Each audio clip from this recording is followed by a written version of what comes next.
नमस्कार. तर अजून एका नवीन व्हिडिओमध्ये तुमच्या सगळ्याचे मनापासून स्वागत आहे. आणि आजचा हा व्हिडिओ आहे ना खूपच स्पेशल आहे. स्पेशल ह्याच्यासाठी की तुमच्याबरोबर एक गोष्ट शेअर करणार आहे. ती म्हणजे आपण ना केकच्या क्लास घेण्यासाठी आणि केक बनवण्यासाठी एक रूम घेतला आहे रेंटने, आणि तोच या व्हिडिओमध्ये मी तुम्हाला दाखवणार आहे. आणि हा रूम घ्यायचं ना माझं सिद्धेचं बऱ्याच दिवसापासून चाललं होतं आणि बरेचसेच रूम आम्ही बघितले होते सुद्धा, पण हा रूम आम्हाला आवडला. मग आम्ही तो फायनल केला. मग आपली ना पुढची बॅच आता त्याच रूमवर घ्यायची आणि त्याच्यासाठी आज सगळं इथलं जे सामान आहे ना केक बनवण्याचं ते सर्व पॅकिंग करायचं चाललंय आणि त्या रूमवर घेऊन जायचं आहे. आणि इथं ना जे आपलं सर्व केकचं साहित्य आहे ना तो सिद्धेश एक जागी ठेवतोय काढून पॅकिंग करायसाठी. त्याची ती सकाळपासून तयारी सुरू आहे. आता हा इथं ना मी शिगडीवर चहा उकळायला ठेवला आणि ही शिगडी आहे ना ती विघ्नेशनं त्याला नगरला ना जेवण बनवण्यासाठी घेतली होती. पण आता आपल्या त्या रूमवर जरा गॅसची पण सोय होईपर्यंत म्हटलं ही शिगडी घेऊन जाऊया आणि त्याच्यासाठी ना कशी चालत्या बघायसाठी ह्याच्यावर मी चहा ठेवलाय उकळवायला. चहा वगैरे झाला, पण कामाच्या वेळात जेवणाला किती वेळ लागतोय ते माहित नाही, म्हणूनच म्हटलं चला थोडासा नाश्ता बनवूया. त्याच्यासाठी इथं मी घेतलेला आहे डिशानूचा पास्ता. आणि हा पास्ता आहे ना पूर्णपणे गव्हाच्या पिठापासून आणि रव्यापासून बनलेला आहे.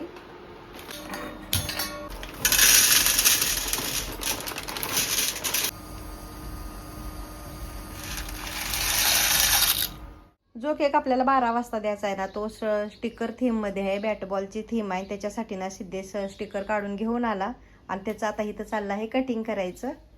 आणि अशी ना बारीक सारीक बरीचशीच कामं असते ती एका केकच्या पाठीमागं, आणि ती एकदम बारकाव्यानं त्याला करावी लागते. ती हे बघा आता किती बारकाव्यानं कटिंग करावं लागतं या. आता इकडे सिद्धेचे स्टिकर कापून होईपर्यंत ना मी इकडे पास्ता बनवायला घेतला. आणि हा पास्ता बनवताना ना मी जास्त मसाले वगैरे वापरले नाही. ते फक्त कांदा टोमॅटो आणि पास्ता मसालाच वापरलाय, कारण हा पास्ता अगोदरच आपला गव्हापासून बनलेला हेल्दी आहे. मग पटकन इथे पास्ता सुद्धा रेडी करून घेतला. तोपर्यंतच कस्टमरचा फोन आला की केक घेऊन या. आणि ही जवळचीच ऑर्डर होती आणि त्यांना सकाळीच 11 वाजेपर्यंत केक पाहिजे होता. मग काय तो सुद्धा लगेच पॅक केला आणि सिद्धेश कस्टमरला देऊन आला. आणि तोपर्यंतच लगेच इथं सुरुवात झाली आमची पॅकिंगसाठी. आता टीन वगैरे सर्व बारीक सारीक सामान आम्ही ह्या बॉक्समध्ये भरलं.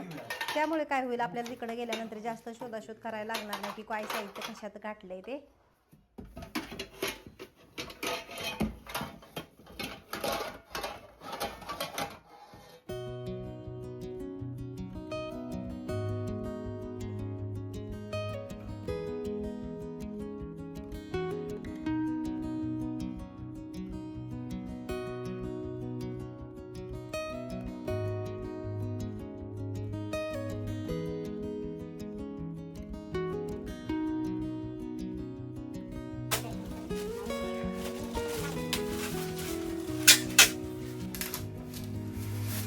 आता स्वयंपाक वगैरे झाला आणि मोस्ट ऑफ आमच्या आवरावर झालेले आहे. म्हणजे बरंचसं सामान आम्ही इथं पॅकिंग वगैरे करून ठेवलंय या. पण त्याच्यातच ना एका ब्रँडला अर्जंटमध्ये व्हिडिओ करून पाहिजे होता. मग आता त्याच्याच तयारीला लागलोय. असं बघा आपल्याला एक काम करायचं असतं त्याच्यात ना दुसरं वाढीव काम होतं, तसं आज झालंय. तर म्हटलं चला तो व्हिडिओ सुद्धा शूट करून घेऊया. त्यानंतर टेम्पोवाल्याला फोन करायचा आहे, मग तो सामान न्यायला किती वाजता येतोय ते बघायचं आहे. आज भरपूर काम आहे ती. आणि ब्रँडला जर अर्जंटमध्ये व्हिडिओ पाहिजे असलेल ना तर आपल्याला कितीही कामं असो आपली कामं सर्व बाजूला ठेवून ना त्यांना पहिला त्यांचा व्हिडिओ बनवून द्यावा लागतो. तसंच आजही करावं लागणार आहे. तर चला त्यांचा व्हिडिओ शूट करूया.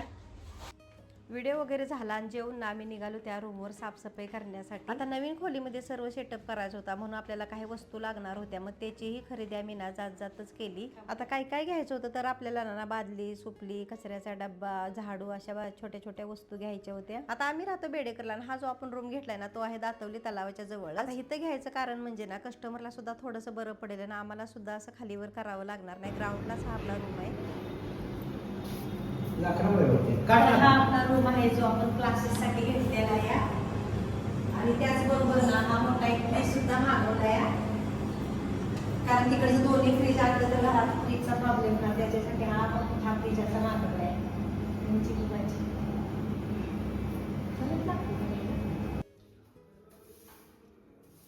आता नाही तर राहिलेली थोडीशी साफसफाई करून घेतली. मग लगेच घरी गेलो, कारण नंतर टेम्पो बुकिंग करून नाही साहित्य सगळं इकडे आणायचं होतं. साहित्य लावल्यानंतर ना हा रूम आपला काय असा दिसतोय. आणि हे सेटअप ना सिद्धेशने मिस्टरांनी लावून बघितलं. आता ह्या खोलीमध्ये ना फक्त जे आपल्याला केकसाठी साहित्य लागणार आहे ना तेवढंच आम्ही आणलेलं आहे. प्लस आपला जो छोटा सॅमसंगचा फ्रीज आहे ना तो सुद्धा आणलाय, कारण आपला बॅच चालतो ना तेव्हा आपल्याला 2 फ्रीजची गरज लागते. चला तर मग तुम्हाला जर हा व्लॉग आवडला असेल तर व्हिडिओला एक लाईक नक्की करा. आणि हो, तुम्हाला पण जर आपला केक वर्कशॉप जॉईन करायचा असेल ना तर मी नंबर दिलेला आहे, त्याच्यावर नक्की कॉन्टॅक्ट करा आणि तुमची सीट बुक करा. आणि आपण जो त्या खोलीत जो सेटअप लावलाय ना तो तुम्हाला मी पुढच्या व्हिडिओमध्ये डिटेलमध्ये दाखवते. त्याच्यासाठी ना पुढचा व्हिडिओ नक्की बघा.